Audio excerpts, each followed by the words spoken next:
गंगा के जल में एकादशी के दिन 7 बेलपत्री डालकर जो नंदीश्वर भगवान अर्थात जो शंकर जी के शिवलिंग के सामने नंदी होता है, उस नंदी के चरण पर गंगा का जल चढ़ाकर बेलपत्री शिव पर समर्पित कर देता है, उसके घर में रुपया रुकना चालू हो जाता है। फिर वो गलत जगह पर नहीं जाता, गलत स्थान पर वो धन जाएगा ही नहीं। एक बात अपने जीवन में सदा उतार कर, घर में अगर तुलसी का क्यारा है तो तुलसी महारानी हमें ये बता देती है कि हमारे घर में सुख आने वाला है कि दुख आने वाला है। जैसे शनि अपना प्रकोप दे रहा है या शनि उतर रहा है, ये किसी से पूछने की जरूरत नहीं पड़ती, अपने आप मालूम पड़ जाता है। कैसे? शनि कथा अगर आपने सुनी हो तो उसमें व्याख्यान आता है शनि कथा में, पांवों की चप्पल बार बार टूट रही हो, कमर से नीचे जो वस्त्र पहने हो वो फट रहे हो, कहीं पजामा है, धोती है, आदि वस्त्र हैं, कपड़े हैं, वो अपने आप फट, आज के जमाने में तो फटे फटाए पहनते हैं लोग फैशन, उसकी गारंटी नहीं है, उसका हम वर्णन नहीं कर रहा। हम जब पहनते हम समझ जाते हैं इसको शनि तो ऑलरेडी लगा ही हुआ। जब उनका घुटना घुटनी सब फटा हुआ दिखता है तो उसमें लग जाता है कि शनि पहले से लग गया बापड़ा, उनके पहने से तो मानना पड़े।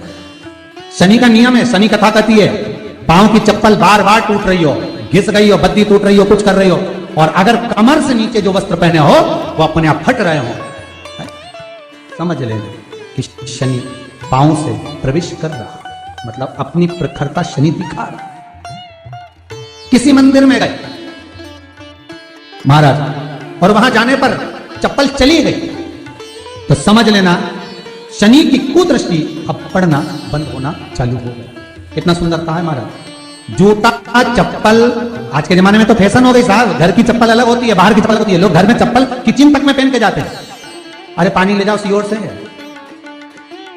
रसोई घर में लोग चप्पल पहन कर जाते हैं, जहां भगवान का प्रसाद बन रहा है, जहां अन्नपूर्णा निवास कर रही है, और पूछो तो किचन की चप्पल है तो माथे पे रख लो। तुम अपनी मां को जरूर देखना है, वो बूढ़ी मां कितनी बार किचन में चप्पल पहन कर गई, मुझे जरूर फोन करके बताओ। बूढ़ी मां रसोई घर में आज भी बिना चप्पल के जाती है, और बहुओं की कहीं एड़ी नहीं फट जाए, ठंड नहीं बैठ जाए, इसलिए ये रसोई घर तक में चप्पल पहन कर जाती है। सूर्य नारायण की कथा पढ़ना, शनि महाराज की कथा पढ़ना, और गरुड़ पुराण की कथा पढ़ना, जिन जिन कथाओं का हम व्याख्यान करें उसको पढ़ना जरूर हो। क्या लिखा है? घर के अंदर जब चप्पल जाती है, रोग, बीमारी, कष्ट, तकलीफ चालू हो जाती है। तुमने चप्पल क्यों पहनी? ठंड नहीं बैठ जाए, रोग नहीं बैठ जाए। घर के अंदर उतना बढ़ गया, एक कालीन बिछा दो, एक दरी बिछा दो, मोटा आसन बिछा दो, जिस पर तुम चल लो। जरूरी है, कई कई लोगों को हमने ये भी देखा कि कालीन पर भी चप्पल पहन के चलते, और ब्राह्मणों को भोजन परोस रहा है, गुरुजन को भोजन परोस रहा है, ठाकुर जी की थाली बना रहा है, ठाकुर जी का थाल लगा रहा है, तो भी चप्पल है पांव। तेरा क्या होगा रे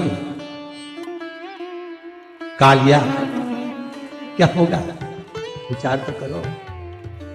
देह पड़ी रे जाए यहीं पर,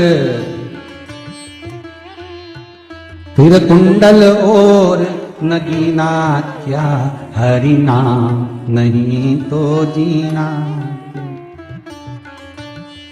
अभी भी सुधर जाओ रे, अभी भी सुधर जाओ, नहीं सुधरो तो सिधर जाओ रे, या तो सुधरो नहीं तो सिधरो, थोड़ा सुधरो। रसोई घर में अन्नपूर्णा रहती है, रसोई घर में शिव महापुराण की कथा कहती है जब भगवान शंकर को मां जगत जननी भोजन करा रही थी, शंकर जी ने वर मांगा था अन्नपूर्णा को। ए अन्नपूर्णे, तुम मेरे घर के बच्चों का भरण पोषण कर रही है, इस मृत्यु लोक में जितने मनुष्य जन्म लेते हैं ये मेरे पुत्र कहलाते हैं। तो अन्नपूर्णा ने कहा चिंता मत करना भोलेनाथ, जिस जगह पर एक स्त्री, बेटी, कन्या या घर की बहू या बूढ़ी मां भोजन बनाएगी, उस जगह पर मैं अन्नपूर्णा उसके शरीर में प्रवेश करूंगी। रसोई घर नहीं होगा, वो मेरा और तुम्हारा मंदिर कहलाएगा। अब मंदिर में चप्पल पहनकर भोजन का निर्माण करना ये श्रेष्ठता है। एक आसन पटक लो आप रसोई घर के अंदर, जिस आसन पे खड़े होकर आप भोजन बना लो, मोटा सा आसन रख लो, चप्पल की जरूरत ही नहीं। श्रीमद् भागवत कथा कर रही है, तुलसी का मात्र तो शनि अपनी दृष्टि बता देता है।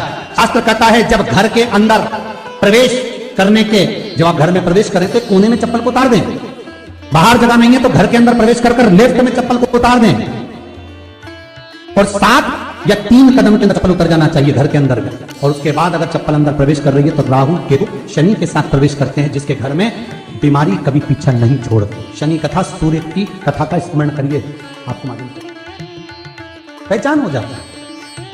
महाराज तुलसी बता देती है कि आपके घर की दशा क्या है। बार बार जल डालने के बाद भी तुलसी सूख रही है, बार बार आप पूजन कर रहे हैं, पाठ कर रहे हैं, तो भी तुलसी के दल सूख रहे हैं। तुलसी बता देगी कि तुम्हारे घर में तकलीफ आने वाली है, कष्ट आने वाला है, सूख रही है। किसी ने जरूर कुछ ना कुछ ऐसा है कि इसमें घर में तकलीफ आएगी, तुमने लगाया फिर सूखी, फिर लगाया फिर। तुलसा महारानी बता देती है कि कष्ट है। और जिस गमले की तुलसा घेर घमोर हो, फलित हो, आनंद में हो, तो उस घर में फिर दुख नहीं आता, समृद्धि खुद बढ़ती है। जिन शंकर भगवान को आप जल चढ़ाते हो, जिन ठाकुर जी से आप लाड लड़ाते हो, जिन भगवान कृष्ण का आप स्मरण करते हो, राधा रानी का आप नाम जाप करते हो, जिस परमात्मा का आप भजन कर रहे हो, कीर्तन कर रहे हो, नाम जाप कर रहे हो, नाम स्मरण कर रहे हो, उससे तुम्हारा एक संबंध होना चाहिए, एक रिश्तेदारी होना चाहिए। और उससे जब तुम्हारा कोई संबंध रहेगा, उससे जब तुम्हारी कोई रिश्तेदारी रहेगी, तो उस रिश्तेदारी में जैसे ही आपके प्राण छूटे और छूटते से ही आप जब गए, जाते ही आप कहोगे कि कृष्ण से मेरा ये संबंध है, वो मेरा पुत्र, वो मेरा भाई, वो मेरा बेटा, वो मेरा सगा, वो मेरा रिश्तेदार, वो मेरा कुटुंबी, वो मेरा पुत्र। जब कहोगे तो तुरंत प्रवेश हो जाए। महाराज भगवान से संबंध होना चाहिए। कई लोग भगवान को सवेरे से रिझाने बैठते हैं तो भगवान को बनी बनाई बात कहते हैं, ये पाठ कर लो, ये पाठ कर लो, ये पाठ कर लो, ये स्तुति कर लो, सारा बना बनाया। तुमने अपने दिल से कौन सी स्तुति गाई? तुमने अपने दिल से कौन सा भगवान को निवेदन करा, कौन सा नमन करा? बस सवेरे उठना है, नहाना है, भगवान के सामने जाना है, भगवान को नहलाना है, कपड़े पहनाना है, अगरबत्ती लगाना है, थोड़ा सा शक्कर का भोग लगाना। इतने सारे देवी देवता, शंकर जी, राम जी, गणेश जी, सारे देवता, और 2 खुरमा लेके, एक बालूशाही लेके, 2 मठरी लेकर आ गए, 1 मठरी लेकर आ गए, और भगवान को इतनी सी कटोरी में रख दे। अब बोले, कई लोगों से पूछा, इतनी सी कटोरी में 1 मठरी, 1 खुरमा, और रोज मठरी खुरमा एक साथ नहीं रखती। वो तो आज दिन मठरी का भोग लगा दिया, कल खुरमे का लगाया, परसों गुजिया का, परसों पपड़िया का, तो डब्बे में भरे भराए रखे रख दिया। और 1 लड्डू रोज लगा देगी, इतना बड़ा। तो पूछा, इतना सा लड्डू और इतने सारे भगवान कैसे खाते होंगे? तो क्या भाव से। तो हमने कहा, तुम भगवान को क्यों